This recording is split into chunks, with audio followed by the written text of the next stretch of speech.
오늘 우리가 주신 하나님의 말씀은 출애굽기 24장 우리 12절에서 18절입니다. 오늘 우리가 주신 하나님의 말씀은 출애굽기 24장 우리 12절에서 18절입니다. 제가 한 절 읽고 여러분들이 한 절 읽고 한 절씩 교독하시겠습니다. 그리고 마지막 18절은요 함께 한 목소리로 합독하시겠습니다. 제가 먼저 12절 봉독해 올리겠습니다. 여호와께서 모세에게 이르시되 너는 산에 올라 내게로 와서 거기 있으라.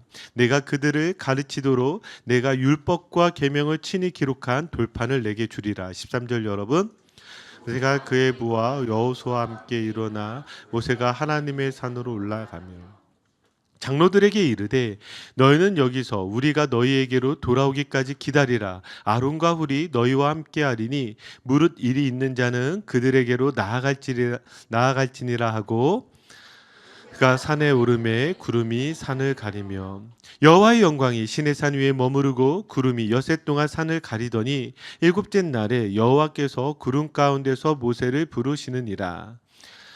산 위에 여호와의 영광이 이스라엘 자손의 눈에 맹렬한 불같이 보였고, 우리 함께 읽겠습니다. 모세는 구름 속으로 들어가서 산 위에 올랐으며 모세가 40일 40야를 산에 있으니라. 아멘. 여러분 혹시 기회가 되신다면 여러분들 자녀에게 왜 여러분들을 좋아하고 여러분들을 사랑하는지 한번 물어보세요. 예, 물론 당연히 아빠니까 엄마니까 사랑하고 좋아하죠. 그런데 그것만이 아니라 아마 우리의 자녀들이 여러분들에게 좋아하는 이유, 사랑하는 이유를 정말 너무나 수도 없이 말할 것입니다. 자, 왜 그럴까요? 아마 그 안에는 사랑의 흔적이 있기 때문이죠. 마찬가지로 우리가 성경을 읽을 때 여러분들이 꼭 기억하셔야 될 것이 있어요. 그것이 무엇이냐면 성경은 무엇을 드러내고 무엇을 나타낼까요? 하나님의 사랑이겠죠. 자, 하나님의 사랑이 무엇으로 나타났을까요? 예수 그리스도로 나타났습니다. 그래서 성경을 읽을 때면은요, 여러분들이 기억하셔야 될 것이 무엇이냐면 이 안에 하나님의 사랑의 흔적, 예수 그리스도가 어떻게 담겨져 있는지를 여러분들이 찾으시고 발견하셔야 돼요. 그것들이 하나하나 찾아지고 또 하나하나 발견되어져서 여러분들 안에 그 흔적들이 많아지게 되면 어떤 것들을 누리게 될까요? 바로 구원의 풍성함을 누리게 됩니다. 저희가 신앙생활을 하면서 자꾸 이 구원에 대해서 우리의 감동과 감격이 사라지는 이유가 무엇인 줄 아세요? 흔적이 별로 없어요. 흔적이요. 예, 십자가 알아요. 근데 십자가만 알아요. 그 십자가를 통해서 우리에게 주셨던 그 수많은 흔적들이 있는데 그 흔적들을 모르면 여러분들이 가지고 있는 이 신앙과는 너무나 좁을 수밖에 없어요. 그러니까 여러분들이 하나님 사랑해요라고 하는데 하나님 사랑하는 이유가 많을 수가 없어요. 그래서 여러분들이 늘 성경을 읽을 때면 혹은 설교를 들을 때면 성경 공부를 할 때면 여러분들이 무엇을 하셔야 되냐면 여기에서 그 흔적들을 찾아내셔야 돼요. 아멘.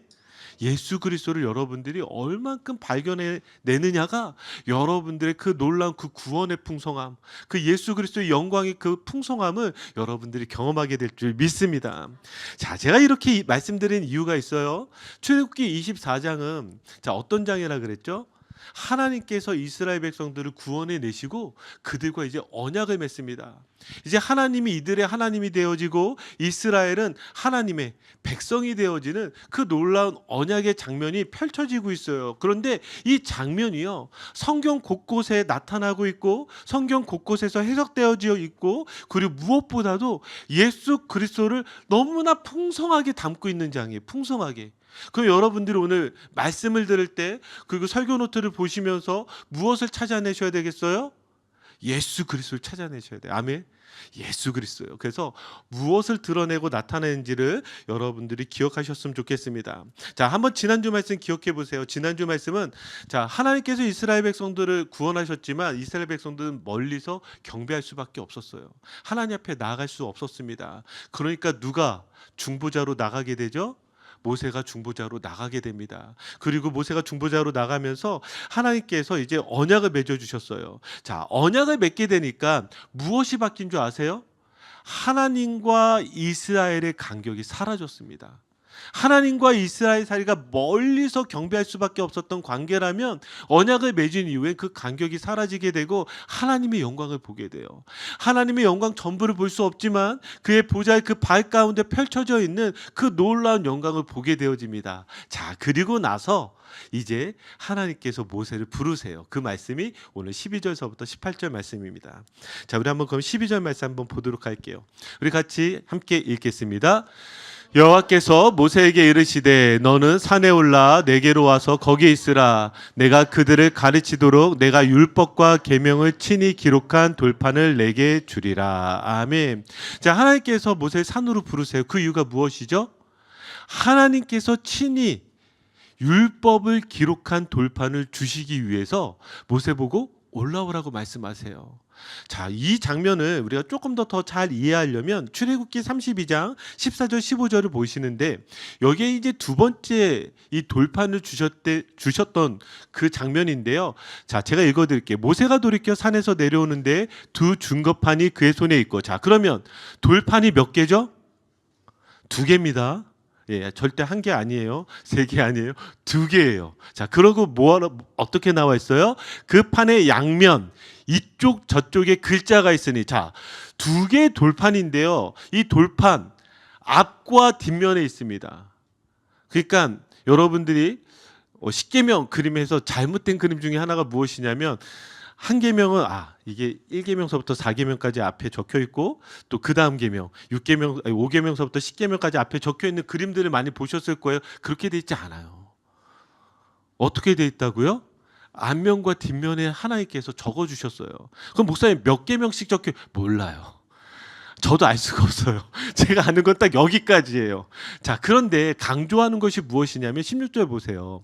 그 판은, 자, 그 돌판은 하나님이 만드신 것이요 글자는 하나님이 쓰셔서 판에 새기신 것이더라. 자, 그러니까 하나님께서 친히 이 말씀을 이 돌판에 새기셨다는 거예요. 여기에 나와 있는 이 율법은요, 히브리어로 토라입니다. 토라. 여러분 토라 아시죠? 토라는 모세 오경이에요. 창세기, 출애굽기, 레위기, 민수기 무엇? 예, 그렇죠. 신명기. 자, 이 모세 오경을 우리가 토라라고 부릅니다. 그런데 여기에는 똑같이 토라지만 정관사가 붙어 있어요. 더. 예. 히브리어는 하죠. 그게 붙어 있으면 무엇이 되냐면 십계명을 나타내요. 자, 그러니까 하나님께서 친히 이 십계명을 돌판에다 하나하나 새겨 주셨어요. 즉 하나님께서 말씀을 새겨 주셨다라는 말입니다. 그러면 다시 우리에게 이런 질문이 생겨요. 하나님이 왜 법을 주셨으면 주셨지 돌판에 말씀을 새겨서 주셨을까? 여러분 이상하지 않아요? 그냥 말씀하시고 모세가 적고 그 법을 잘 지키는 게 중요하지 왜 돌판에 이 말씀을 새기셨을까? 자, 그 이유는요, 하나님께서 분명하게 하고 싶으셨던 것 같아요. 너희는 나의 백성이야. 그리고 이 백성은 반드시 그 무엇보다도 이 말씀을 지켜야 돼. 예, 맞아요. 그런데 이 안에 우리 한번 또 다른 의미로서 왜 하나님께서 말씀을 주셨는지 한번 생각해 볼 필요가 있습니다. 이런 성경을 읽다 보시면은요, 말씀을 강조하게 되는데 이 말씀을 강조하게 될 때 말씀의 어떤 의미를 강조하는 경우들이 있어요. 자, 그게 무엇이냐면 히브리서 11장 3절을 보시면 제가 읽어드릴게요. 믿음으로 모든 세계가 하나님의 말씀으로 지어진 줄을 우리가 아나니. 자, 모든 세계가 무엇으로 지어졌다고요? 하나님의 말씀이에요. 하나님의 말씀. 그러니까 성경 안에서 말씀이 등장하게 되면 이 말씀 안에 어떤 의미가 내포되어져 있냐면 이런 의미가 내포되어져 있어요. 하나님께서 말씀으로 세상을 창조하셨다. 즉 말씀은 무엇의 의미가 있다고요? 창조의 의미가 있어요. 한번 더 찾아가 볼까요? 자, 요한복음 우리 1장 1절 그리고 한번 3절을 보시면 먼저 1절 보실게요. 태초에 말씀이 계시니라. 이 말씀이 하나님과 함께 계셨으니 이 말씀은 곧 하나님이시니라. 자, 여러분 여기 이 태초에 말씀이 계시니라. 이 말씀이 누구세요? 예수 그리스도시죠. 아니 예수 그리스도라고 말씀하시면 되는데 지금 요한복음은 이 창세기 1장 1절과 다르게 무엇을 강조하고 있냐면 예수 그리스도가 말씀이시래요. 그러면 이 말씀이 무엇을 했을까요? 한번 3절 만물이 그로 말미암아 지은 바 되었으니 지은 것이 하나도 그가 없이는 된 것이 없느니라. 자, 그러면 우리가 알게 되죠. 자, 예수님이 무엇이죠? 말씀이세요. 자, 예수님의 말씀으로써 이 세상의 모든 것을 창조하셨어요. 그렇죠? 그러니까 말씀이라는 것은 성경이 무엇을 강조하고 있냐면 창조했다라는 걸 강조하고 있어요. 그러면 하나님께서 말씀을 주셨다라는 것은 하나님의 백성을 삼았다라는 우리가 일반적인 해석도 되지만 이 안에 어떤 해석이 들어가게 돼요? 하나님께서 이스라엘 백성들을 하나님의 백성으로 새롭게 창조하신 거예요. 자, 다시요. 자, 하나님께서 말씀을 주셨다는 것은 무엇이요? 하나님의 백성을 새롭게 창조하신 것입니다. 새롭게 창조요. 그러니까 여러분들이 기억하셔야 될 것이 무엇이냐면 모세에게 말씀을 주셨다면 우리에게 말씀이신 예수 그리스도를 주셨어요. 모세에게 말씀을 주셔서 하나님의 백성을 삼으셨다면 우리에게 말씀이신 예수 그리스도를 주셔서 하나님의 자녀 삼아 주셨다고요. 지금 이렇게 우리가 연결할 수가 있습니다. 자, 그런데 문제가 생겼어요. 지금 하나님께서 돌판에 말씀을 새겨서 이스라엘 백성들에게 주심으로 이들이 하나님의 백성이 되었는데, 자, 어떤 일이 일어났을까요? 이들이 이 언약을 깨뜨렸어요. 자, 그래서 어떤 일이 일어나느냐? 하나님은요 새 언약을 주시는데 예레미야 31장은 우리 31절 33절입니다. 자, 중요한 말씀이니까 한번 여러분들이 이게 새 언약이구나 한번 생각하시면서 이 말씀 함께 한 목소리로 읽겠습니다. 여호와의 말씀이니라. 보라, 날이 이르리니 내가 이스라엘 집과 유다 집에 새 언약을 맺으리라. 이 언약은 내가 그들의 조상들의 손을 잡고 애굽 땅에서 인도하여 내던 날에 맺은 것과 같지 아니할 것은 내가 그들의 남편이 되었어도 그들이 내 언약을 깨뜨렸음이라. 여호와의 말씀이니라. 아멘. 자, 33절이요. 제일 중요한 거 빼먹을 뻔했네요. 자, 같이 읽겠습니다. 그러나 그날 후에 내가 이스라엘 집과 맺을 언약은 이러하니 곧 내가 나의 법을 그들의 속에 두며 그들의 마음에 기록하여 나는 그들의 하나님이 되고 그들은 내 백성이 될 것이라. 여호와의 말씀이니라. 아멘. 지금 언약이 깨졌어요. 그래서 하나님이 다시 새롭게 언약을 주시는데 이전에 돌판에 하나님께서 말씀을 새겨서 주셨다면 이제 어떻게 주시겠다고요? 33절을 보니까 이래요. 내가 나의 법을 그들의 속에 두며 무엇에 기록하여? 그들의 마음에 기록하여. 그러니까 이제 하나님의 백성이 되는 방식이 이전에는 돌판에 새겨진 그 하나님의 말씀을 받은 백성이 하나님의 백성이었다면 이제는 어떤 백성이 하나님의 백성이 되는 거예요?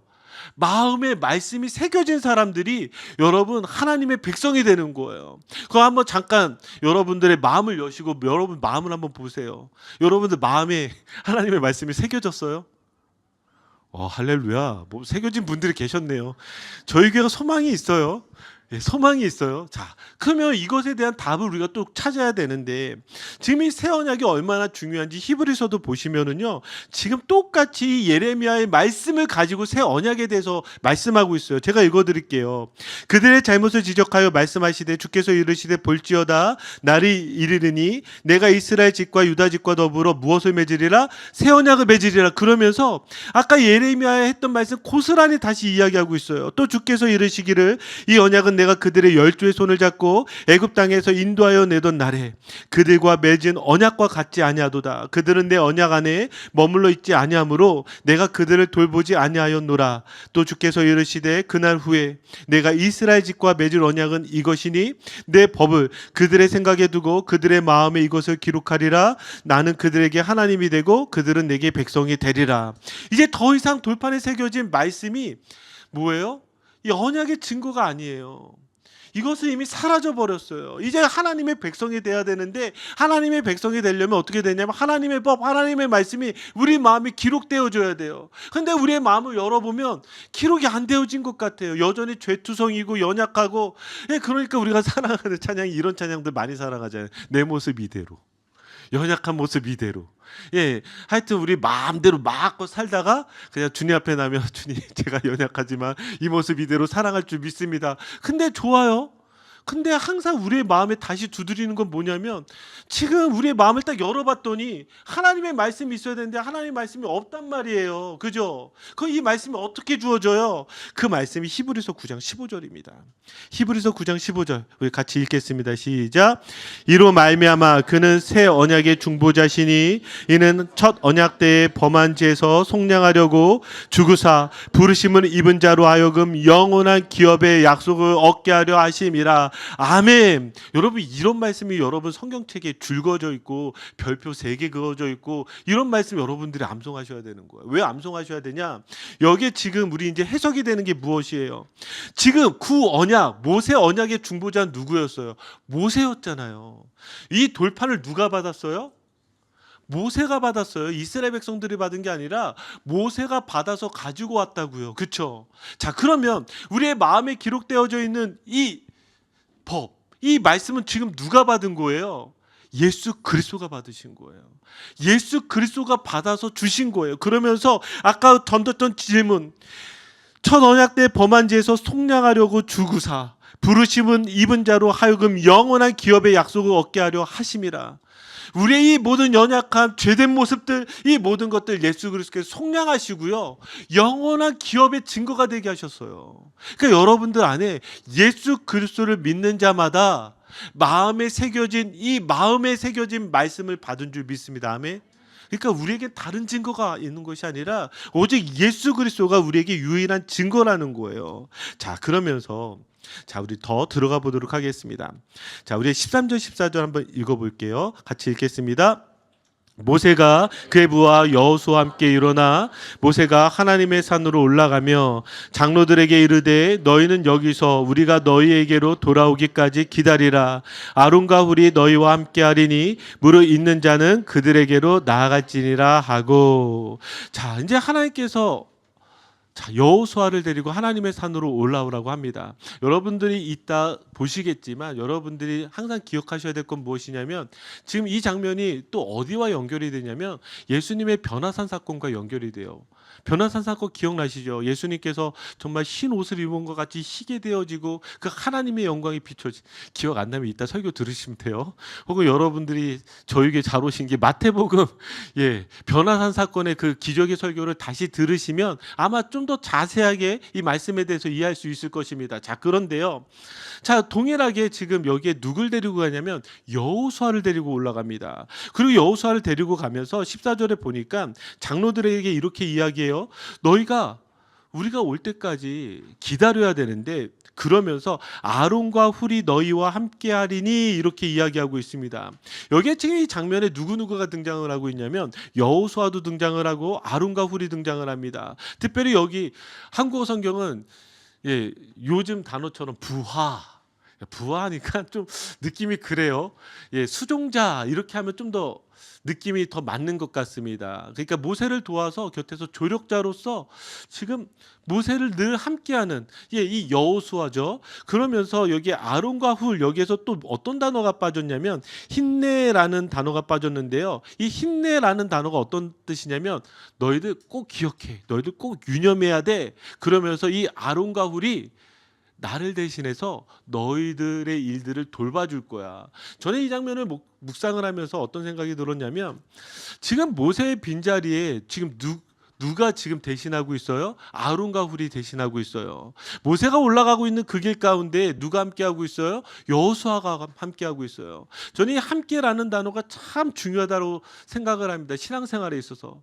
왜냐하면 성경은 끊임없이 예수님의 그 발자취 가운데서도 교회 모든 역사들 가운데서도 어떤 사람들의 이름들이 기록되어져 있냐면 함께한 사람들의 이름이 기록되어져 있어요. 그런데 이 함께한 사람들의 이름들을 잘 보면 대단한 사람이나 능력 있는 사람이 아니라 뭐예요? 어떤 사람들이에요? 잘 몰랐던 사람들인데 그 마지막 현장에 있는 거예요. 마치 예수님께서 십자가에 돌아가실 때에 아무런 영향력도 없었던 여인들이 그곳에 마지막까지 있었잖아요. 그런 대단했던 제자들 다 도망갔는데 여인들이 있었잖아요. 마찬가지로 이렇게 있단 말이에요. 근데 제가 왜 이 말씀을 드리냐면 아론과 훌이 어떤 사람이에요? 아론과 훌? 우리가 이전 설교 기억해 보면 아멜렉과의 전투에서 모세가 손을 들어 기도할 때에 어때요? 이 손이 피곤하니까 손이 내려가게 되니까 아론과 우리 돌을 가져다가 같이 기대면서 함께 손을 받들어서 뭐예요? 기도했던 사람들이 아론과 우리잖아요. 제가 왜 이 사람들이 이야기를 하냐면 우리가 가만히 제가 이렇게 교회를 보면 교회에서 어떤 사람들이 가장 힘드냐면 아론과 훌처럼 우리 하나님의 일을 같이 손을 받들어서 기도해 줘야 되고 같이 함께 해줘야 되는데 그러지는 못할 망정 뭐예요? 손가락질만 하고 있는 거예요. 이 손가락은요, 손가락질 하라고 있는 게 아니라 뭐예요? 받쳐주라고 있는 거예요. 받쳐주라고. 이 손가락은 남을 향하면 안 돼요. 근데 교회 사역들을 보면 참 그래요. 어떤 사람이 어떤 믿음의 일을 한다고 그러면 그런 거 왜 해? 가서 도와줘야죠. 복음을 전하려고 하는데 그런 거 안 해도 돼요. 어차피 주님 오시면 다 끝이야. 그게 아니라 가서 같이 전해야죠. 우리가 그렇게 되어줘야 되는데 이 교회라는 공동체가 언제부턴가 뭐예요? 다 입만 살아가지고 손으로 섬기고 함께 해줘야 되는데 그렇게 하지 않아요. 오히려 진짜 함께 팔을 들어서 하나님을 부르짖을 때 어떻게 하냐면 어떤 느낌이냐면 이런 느낌이에요. 누가 제 팔을 잡아 당기고 있는 것 같아요. 목사님 기도 안 해도 돼. 안 해도 돼. 여러분 그러시면 안 돼요. 교회는요 함께입니다. 함께. 저는 여기에서 이 모세 장면을 우리가 기억하지만 항상 여러분 모세 안에서도 함께했던 사람들이 있습니다. 모세의 연약한 가운데서도 함께했던 사람들이 있다라는 사실이죠. 자, 다시 이제 말씀으로 들어가서 한번 15절 16절을 보시기 바랍니다. 어떻게 또 이제 모세가 산에 올라가서 어떤 일들이 일어나는가. 자, 15절 16절 말씀 함께 같이 읽겠습니다. 모세가 산에 오르매 구름이 산을 가리며 여호와의 영광이 시내산 위에 머무르고 구름이 엿새 동안 산을 가리더니 일곱째 날에 여호와께서 구름 가운데서 모세를 부르시느니라. 아멘. 자, 이제 모세가 산에 오르는데요. 여기에 지금 계속해서 반복적으로 등장하고 있는 단어가 있어요. 그것이 무엇이에요? 구름입니다. 그래서 이 구름이 무엇을 의미하는지 여러분들이 기억하셔야 되고, 그 두 번째로 나눈 것이 무엇이냐면 이 구름이 엿새 동안 산을 가리고 일곱째 날에 여호와께서 모세를 부르시는 거예요. 왜? 하나님은 여섯째 동안 기다리게 하시고 6일 동안 기다리게 하시고 7일째 부르셨는가. 이 두 가지의 의미를 한번 좀 찾아가 보도록 하겠습니다. 먼저 이 구름이 산을 가리며 라고 하고 있는데요. 이 구름의 의미가 무엇인지가 16절에 나와 있어요. 무엇이죠? 여호와의 영광이 시내산 위에 머무르고. 자, 구름이 등장한다는 것은 어떤 뜻을 가지고 있냐면 여호와의 영광이 나타나는 거예요. 하나님께서 임재하시고 하나님께서 현현하실 때에 그때 무엇이 등장하게 되냐면 구름이 등장하게 되는 거예요. 이것이 여호와의 영광을 나타냅니다. 그래서 이 구름이라고 쓰여진 이 히브리어 단어는 우리가 하늘에서 보는 저 구름을 나타내는 그 단어보다 다 무엇과 연결이 되어져서 쓰여져 있냐면 이 하나님의 영광, 여호와의 영광과 연결되어져 쓰여져 있어요. 그래서 이 구름이요 계속 쓰여진 것들을 찾아보면은요 이 구름이 참 여기에만 등장하는 것이 아니라 하나님의 산에도 등장을 해요. 그 여러분들이 잘 아시는 구름 기둥에도 등장을 해요. 자, 구름 기둥에만 등장을 하는 것이 아니라 성막에도 등장을 해요. 성막에만 등장을 하는 것이 아니라 성전에도 등장을 해요. 성전에만 등장하는 것이 아니라 변화산에서도 구름이 등장을 해요. 변화산에서만 구름이 등장한 것이 아니라 여러분들이 잘 아시는 예수님이 하늘로 올라가실 때도 구름이 등장해요. 자, 그러면 한번 구름을 한번 보도록 할까요? 출애굽기 40장 우리 34절 35절을 한번 보도록 하겠습니다. 구름이 회막에 덮이고 여호와의 영광이 성막에 충만해요. 여기도 동일하죠. 구름이 성막에 덮였어요. 자, 성막에 덮이니까 구름이 덮인 것이 무엇이 덮였다라고 이야기하는 거예요? 여호와의 영광이 충만하대요. 자, 그러니까 35절에 모세가 회막에 들어갈 수 없었으니 이는 구름이 회막 위에 덮이고 또 동일하게 쓰여지죠. 여호와의 영광이 성막에 충만함이었으며. 그러니까 여러분 기대하세요. 언제가 우리가 예배가 드릴 때 여기에 뭔가 구름으로 가득 차잖아요. 그러면 하나님께서 임재하신 것입니다. 할렐루야.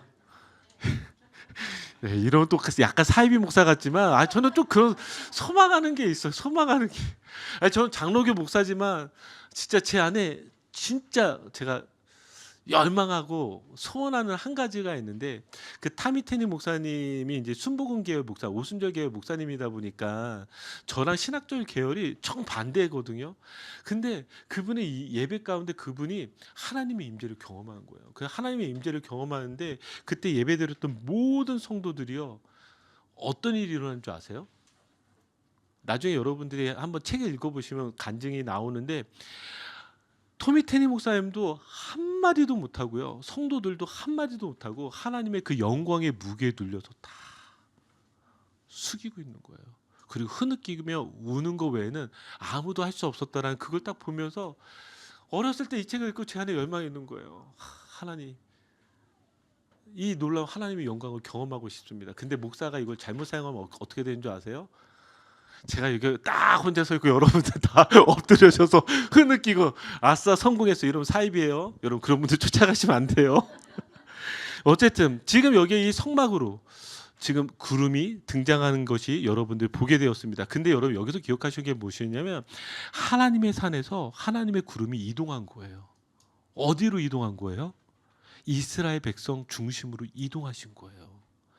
하나님이 저 먼 산에서 그냥 하나님의 영광으로 끝나시는 것이 아니라 그 영광이 어디로 지금 내려오신 거예요? 이스라엘 중심으로 내려오신 거예요. 마찬가지로 한번 보세요. 요한복음 1장 14절을 보시면 말씀이 육신이 되어 우리 가운데 거하심에 우리가 그의 영광을 보니, 여기에 지금 우리 가운데 거하심에, 이 거하심에라는 단어가 어떤 단어냐면 장막을 치다라는 말이에요. 장막을 치다. 그럼 어떤 말이 되는 것이죠?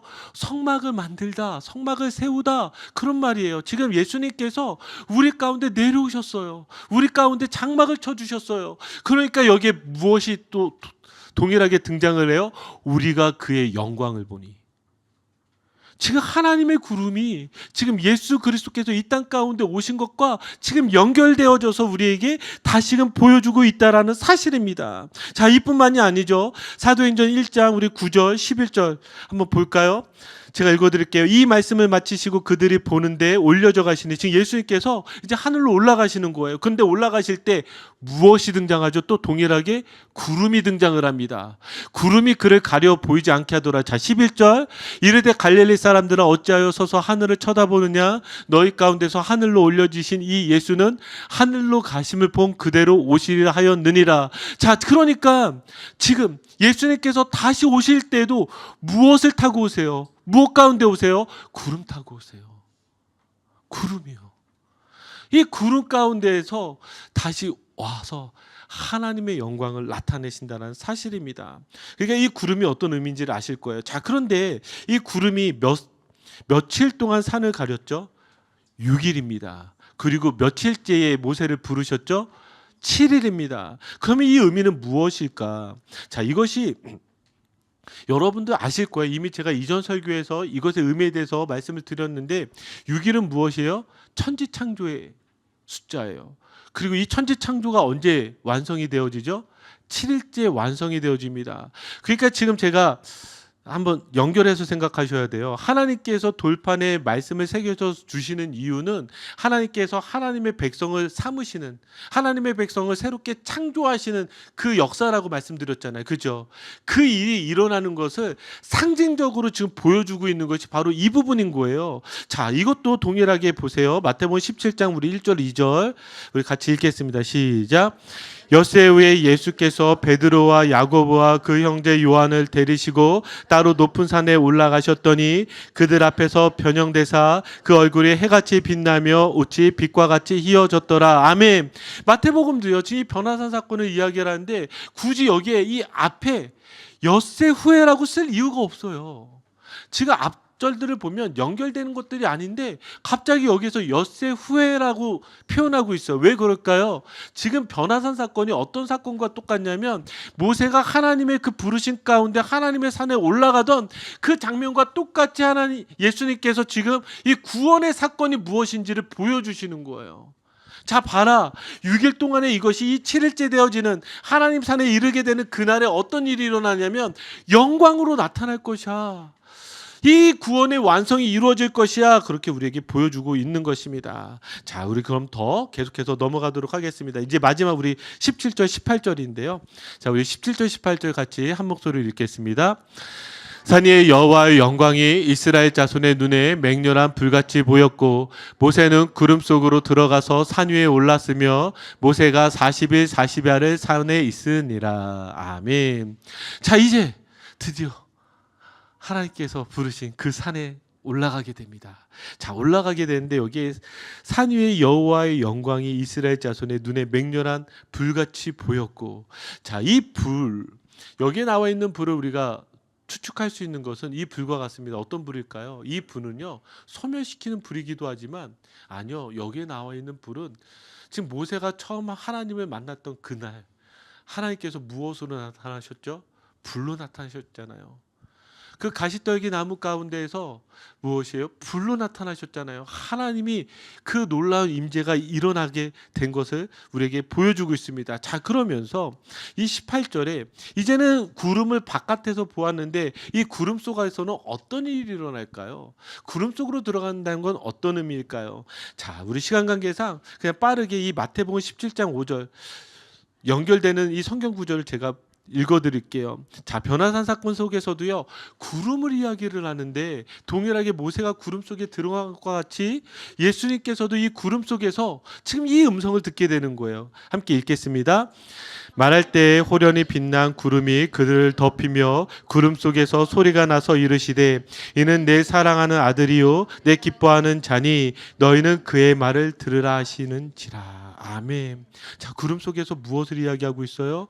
예수님이 어떤 분인지를 하나님께 다시 말씀하세요. 이는 내 사랑하는 아들이요 내 기뻐하는 자니. 자, 예수님이 어떤 분인지가 이 구름 속에서 드러나고 나타나는 거예요. 모세가 저 구름 속에 들어갔을 때 하나님이 모세에게 들려주셨던 그 음성과 같지 않을까요? 아니요. 우리가 하나님 앞에 예수 그리스도로 말미암아 나가게 됐을 때 저 구름 속에 하나님의 영광 가운데 들어갔을 때 우리가 가장 먼저 발견되어진 것은 무엇이냐면 하나님이 나를 얼마나 사랑하시는지예요. 하나님이 나를 얼마나 사랑하시는지 하나님이 이렇게 구원의 영광을 보여주시는 거예요. 여러분 이것을 기억하시기 바랍니다. 자, 그러면서 여기에 며칠 동안 거기에 있게 되냐면 40일 40야. 예, 40일 낮, 40일 밤이죠. 그래서 40일을 의미합니다. 자, 성경에서 이 40이라는 숫자는요, 매우 중요한 숫자입니다. 왜냐하면 모세가 이 시내산에서도 40일이기도 하지만 엘리야도 40일간 사막을 횡단했고요. 그리고 예수님도 40일을 금식하셨고요. 부활 후에도 40일을 이 세상에 계셨습니다. 그래서 마태복음 4장 1절을 보셔도 예수께서 성령에 이끌려 마귀에게 시험을 받으러 광야로 가사 며칠을 40일을 밤낮으로 금식하신 후에 줄이신지라. 자, 사도행전 1장 3절을 보셔도 그가 고난 받으신 후에 또한 그들에게 확실한 많은 증거로 친히 살아계심을 나타내사 며칠 동안 40일 동안 그들에게 보이시며, 자, 이 40이라는 숫자는 하나님 나라를 이루시는 준비하는 그런 숫자인 것을 알 수가 있어요. 그러니까 우리에게는 또한 무엇이 필요한 걸까요? 기다림이라는 것이 필요한 시간입니다. 자, 기다림이라는 이 시간 동안 우리에게는 어떤 것들이 필요할까요? 저는 이 말씀의 흔적, 예수 그리스도의 흔적을 우리가 붙드는 일이 참 저는 중요하다고 생각을 합니다. 우리 예은이 아버님께서 식사 중에 이렇게 얘기를 해주셨는데 어떤 얘기를 해주셨냐면 그게 참 너무 재밌어가지고 자꾸 이렇게 자야 되는데 그게 웃겨가지고 그런 거 있잖아요. 한번 오늘도 이야기 나눠보세요. 그때도 웃긴데 그때보다 시간이 지나면 막 웃긴 분 있잖아요. 예은이 아버님 그런 분이세요. 근데 무슨 얘기를 했냐면 개척교회를 섬기실 때 이게 주일날 점심을 밥을 주는데 밥을 잘 먹지 않더래요. 저희는 알잖아요. 밥을 안 먹는 날은 반찬이 맛이 없는 날이야. 그죠? 저희는 잘 알아요. 저희도 그렇거든요. 뭔가 잘 나올 때는 남지도 않아요. 근데 맛이 없을 땐 저희도 남거든요. 근데 이게 준비하시면서 밥을 나눠주는데 성도들이 잘 먹지 않으니까 얼마나 속상해요. 얼마나 속상해. 그러니까 우리 권사님께서 그분들에게 뭐라고 얘기를 했냐면 아니 나중에 물어보세요. 사투리 버전을 이게 좀 싹 들어야 돼. 제가 그걸 잘 못해요. 아니 믿음의 일을 열심히 하려면 믿음의 양식을 많이 먹어야 되는 거 아니냐고 항상 그렇게 얘기하셨대요. 이게 제가 흉내를 잘 내야 되는데 하여튼 나중에 들으세요. 예, 믿음의 양식을 많이 먹어야 믿음의 일을 열심히 하지 않겠냐. 근데 이게 저도 잘 몰라요. 제가 충청도 사람이라. 하여튼 그 얘기가 저한테 참 많이 남는 거예요. 뭐가 많이 남았냐면 제가 이게 건강이 안 좋아지면서 이게 제가 식단 조절을 하잖아요. 식단 조절을 하면서 생긴 일이 뭔 줄 알아요? 사람이 메가리가 없어요. 힘이 없어. 근데 그러다가 뭔가 고기도 먹고 좀 맛있는 것도 좀 많이 먹으면 그래도 좀 힘이 나. 그거 다시 식단 관리하면 사람이 인생이 힘들어져요. 왜 이렇게 힘이 없는지 모르. 근데 제가 그때 이 얘기를 듣고 그치 내가 너무 식단 관리했구나. 이제 좀 밥 좀 많이 먹어야 되겠다. 그러면서 제가 무슨 생각을 했냐면 우리가 성도들이 이 땅 가운데에서 믿음의 삶을 살아야 되는데 왜 메가리가 없고 왜 힘이 없을까? 말씀이 약해서 그래요. 말씀을 잘 먹고 말씀을 많이 먹어야 좀 힘 좀 내서 좀 세상에서 무슨 일이 있을 때 아냐. 말씀 여기에서 우리 예수 그리스도의 흔적이 있잖아. 하나님의 사랑의 흔적이 있잖아. 내가 이거 있는데 왜 세상 이야기에 흔들려요? 안 흔들려요. 근데 우리가 매번 두려워하고 힘들어하고 어려워하는 이유는 무엇이냐면 그 상황 가운데서 나를 지탱해 줄 말씀이 없는 거예요. 여러분 그렇잖아요. 내가 지금 힘들어요, 어려워요. 나 이거 어떻게든 극복해야 되는데 밥을 먹자니까 메가리가 없고 힘이 없으니까 그냥 지쳐서 쓰러지는 거예요. 사랑하는 성도요. 그러니까 오늘 저는 지난주와 오늘 설교가 참 중요하다라는 생각을 하는 이유는 무엇이냐면 벌써 이 한 장 가운데 우리 얼마나 많은 예수 그리스도의 흔적을 발견했어요. 그죠?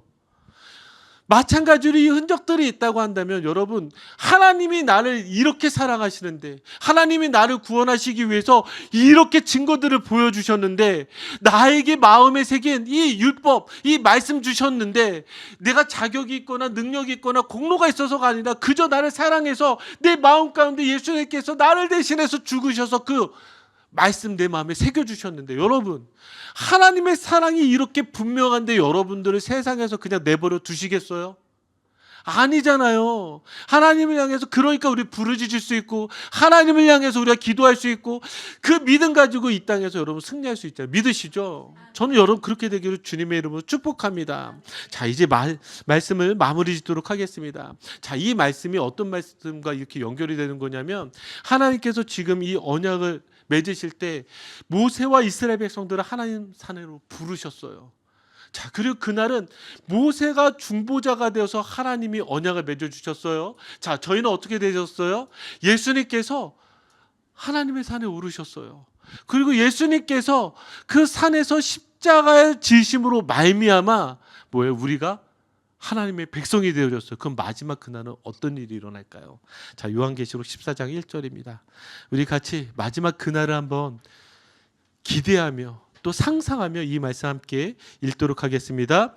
또 내가 보니 보라 어린 양이 시온산에 섰고 그와 함께 14만 4천이 서 있는데 그들의 이마에는 어린 양의 이름과 그 아버지의 이름을 쓴 것이 있더라. 아멘. 자 마지막 그날을 이야기하고 있어요. 저 마지막 그날에 또 동일하게 시온산에 저희가 설 거예요. 또 여기 14만 4천이라고 또 신천지처럼 14만 4천 명만 있는 거죠. 이런 무식한 얘기 하시면 안 돼요. 예, 절대 안 돼요. 예. 나중에 저희도 뭐 요한계시록 강의할 날이 있겠지만 요한계시록의 숫자는 다 상징적 숫자들이잖아요. 상징적으로 저희가 잘 해석을 해야 되는데 이 14만 4천 무엇이에요? 구원받은 백성을 나타내는 숫자예요. 지금 마지막 그날에 구원받은 백성이 어디에 모여요? 똑같이 모여요. 지금 이 출애굽기 24장의 모습과 같이 마지막 그날에도 저희가 똑같이 모여요. 그런데 달라진 것이 있어요. 지금 이 출애굽기 24장은 모세가 돌판을 받아와서 이루어지는 천국의 잔치라면 여기는 어떤 일이 새겨진 거예요? 예수 그리스도를 믿음으로 말미암아 우리에게 무엇이 새겨졌어요? 어린 양의 이름, 그 아버지의 이름이 우리의 이마 가운데 새겨져 있다고요. 마지막 그날에 그곳에 우리가 함께 서 있을 것이라고. 여러분 우리가 이거 소망하는 거예요. 비록 이 땅 가운데 우리가 힘들고 어렵고 때로는 우리가 생각하는 성공이 일어나지 않는다 할지라도 우리에게 소망하는 유일한 한 가지는 무엇이냐면 마지막 그날의 시온산에 여러분 예수 그리스도의 이름으로 서게 될 줄 믿습니다. 저 그거 소망하는 거예요. 그거 기대하는 거예요. 어쩌면 제 평생에 저희 어머니가 기도해 주셨던 저희 어머니가 예언기도 받으시고 저한테 기도해 주시면서 저한테 그랬거든요. 명규야 너는 온 세계를 휘어잡는 부흥사가 될 거야. 안 믿잖아요. 안 믿잖아요. 예, 너는 세계를 휘어잡는 목사.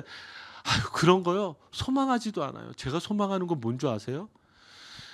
온 세계를 휘어잡든 지금 한 영혼을 살리든 마지막 그날의 시온산에 예수 그리스도와 함께 서 있어야 되지 않아요? 여기서 이렇게 뭐 떵떵거리고 살다 여러분 인생 짧아요. 여러분도 여기에 서 있지 못하고 여러분이 지옥에 떨어져 계신다면 여러분 어떠할까요?